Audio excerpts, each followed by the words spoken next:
Hi, I'm Gary Edwards. Today I'm doing something I haven't done before. I'm doing a review on a bit of kit. I'll probably mess it up because this is completely new to me, but because I think that this product has some uses to, for many people, I thought I'd have a go and see if I can explain it. What it is a focusing spot lamp. Now, it's about as cheap as you can get. It's sold on Temu, which of course is not known to be a photographic supplier. They've got several variants of it, similar products that are all a bit different. This is the one that I bought, and when I bought it, it was £39.95, and the prices are sort of bouncing about, but they're around about the £40 mark, which is a knockdown price, if it's any good. Okay, so what does a focusing spot lamp do? Well, it's a bit like an old-fashioned slide projector. In fact, you can even put slides in it and view them. I haven't tried it because the only slides I've got have these plastic mounts and they're too thick to go in the slot, but presumably it would work with the standard cardboard mounted ones, but I haven't tried it. So what it does is it projects whatever you put in the correct position onto the subject or the background. Now let me just demonstrate that effect for you before we go any further. So I've got it here attached to a continuous light. Now the projector has a standard Bowens S-fit, so it should fit onto any Bowens flash, and we'll get onto that in a minute. What I've done is I've used an adapter so it can fit onto this little Godox continuous light because it's easier to demonstrate on a continuous light. So I switch it on and I've got it focused here on at the closest distance it can be. Now I think the projector might possibly be getting in the way, so I've now pointed a bit higher so you can see it. Now from where I am, that is perfectly sharply focused. It may be because the video camera obviously has the same depth of field limitations as everything else. It may be that it doesn't look sharp, but it is. Now it looks tiny here because it's so close, but of course we can use it at any distance, and as we increase the distance, of course, the size increases as well. So that's what it does, and it takes gobos. Now these gobos, and there's 35 of them I think, they come in all sorts of shapes and sizes, and some of them I don't think I personally will ever use, but we're all different, aren't we? Let's show you one or two of the awful ones.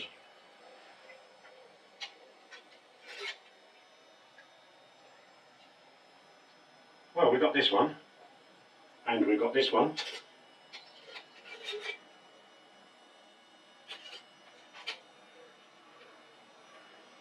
And of course we've got this one. But we've also got more useful ones,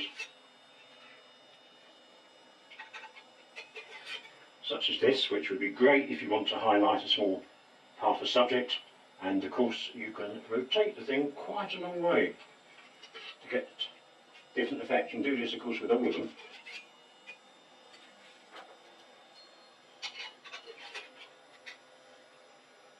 That might be useful.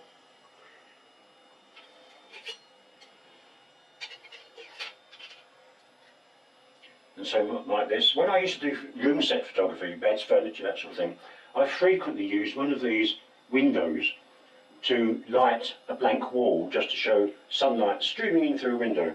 They're quite good at that. We've also got things like tree branches and what have you.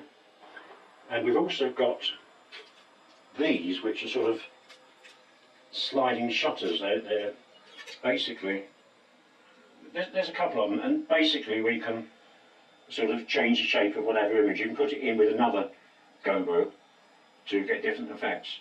They're not the same as the professional sliding shutters. And I ought to mention that I used to have, and still have if I choose to dig it out, a very professional one that was sold by Linkron that had sliding shutters. I used to use that all the time for lighting, well, all sorts of things really, but I used to use it a lot for lighting labels on bottles and things like that. Nowadays we can do that in Photoshop, but back when I did it, we didn't have Photoshop, or if we did, had only just come out. It wasn't very clever, and also, of course, we shot everything on film, so we had to get it dead right in camera. But it'd still be useful to have that facility. This one doesn't have it. There are some on the market, also sold on Temu, that do have them, but I haven't seen them. I can't comment. All I can show you is this one. So I've now moved the light back to where the camera is, so we're looking at what we're looking at, 5 feet thereabouts, and I focused the camera on the door that we're going to project the image onto. So I now simply focus it, I'd like it to. So that's that one. This is another of those skewed ones, quite useful. Traditional window. You can of course straighten them up and sort of do what you need to do. A bit fiddly, but it works. And here's another traditional window. And there's loads of other things we can use as well. And they can be used quite creatively.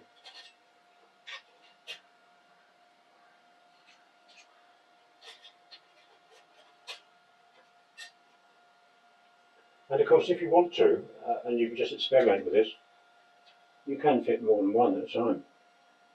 Let's have a go. Yeah, I've got 3 there, and you can make your own patterns, can't you, if you want to. Up to a point, it's just sort of a fairly creative tool. We can do what we like, basically, get different results. Okay, so how do we use it? Okay, what we do, I've got it on this continuous light, and the manufacturers say you can fix it to LED light, and you can. This one seems to be ideal, so I've got a converter on so it fits it. And all that the whole thing consists of, if I whip it off now,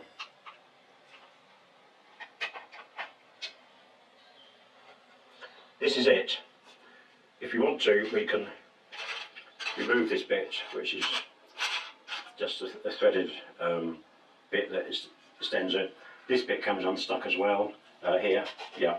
We can unscrew this. Inside here is a condenser lens that focuses it, and according to the instructions, which were obviously written by somebody in China who has relied on Google to translate it, I mean, it's just not understandable. According to the instructions, you can reverse this condenser lens so it can be turned around the other way to give a different level of magnification. If you want a bigger image, you simply move it further away. I'm testing it in a tiny flat. I haven't got room to see how far it will focus.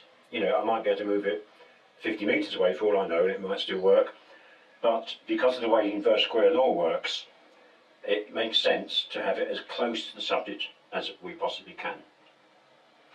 Now, as I say, it will work with this continuous light, and this is what I'm demonstrating with because it's the obvious thing to do.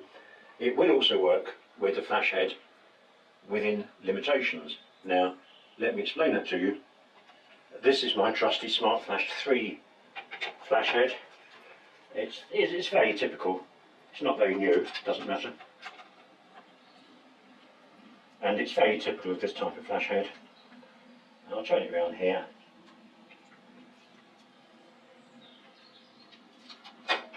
If I take off the cap, you immediately see what the problem is, or you will in a minute, because that modding lamp is simply too long and it won't fit. Now, if we remove the modding lamp, it will fit, it will work perfectly, and it has many times the power output of any continuous lamp. So it's sort of the obvious way to go, isn't it? Let me just demonstrate that. So I haven't got the modding lamp, but I'm going to turn the power up so you can see the flash very easily. Now, even without the modding lamp, we can, just by trial and error, point it, mess about with the focus until we got it right, and we can manage without the modding lamp. Same thing applies with this one. This is, well, it's pretty old. This is my Bowens Esprit, one of the workhorses from quite a few years ago. Exactly the same as a Smart Flash, really. It has, again, it has this modelling lamp that gets in the way, but take off the modelling lamp and you can use it. Now I'm just now going to go back to the continuous lamp for demonstration. Oh, by the way, we can use it with a modelling lamp if you've got a modern flash that's got an LED modelling lamp that doesn't stick out. That's a bit obvious, but I just thought I'd mention that. So we'll stick this back on.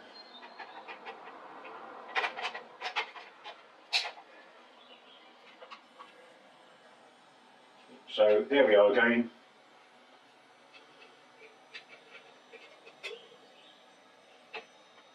There's our image, and here, so whether it shows in the video or not, it is pin sharp.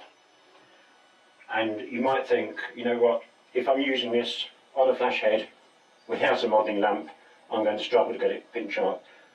Well, most of the time, in my experience, you won't want to get it pin sharp.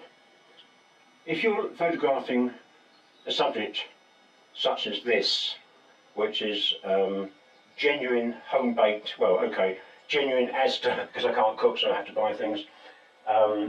I've lit it here just to light the broken bit, and I actually tried several different GoPros in here to see how much difference it made. I tried this little one here, and I tried a bigger circle, and I tried a couple of other sort of odd shapes, and as long as you get them out of focus, it really doesn't matter. They all work. The important thing is that with these projectors, you can put the light exactly where you want to. And although I use honeycombs all the time for precise lighting, this is more precise. You can get it exactly where you want to and make sure it doesn't spill out. And as I say, as long as it's out of focus, it doesn't matter. And that worked, I think, with these muffins, because what we do with all food photography, with something like this, we don't cut them in half neatly, we break them in half to show the quality that's oozing out of them and all the rest of it. So we've got a rough surface to start with. All we want to do is put a bit of light on it. What we don't want to do is to have a clearly defined image that shows that we've actually used something like this. If there's a trick to this type of precise lighting, the trick is to do it, but not make it visible to whoever looks at the photos. A photographer might say, oh, where's that light come from? But your average, you know, the person who's thinking about buying these muffins won't notice there's light where it needs to be. We just put it there and we do it in a subtle way. In these images, I haven't overlit it. I've lit it pretty much as I would if it was a commercial shoot.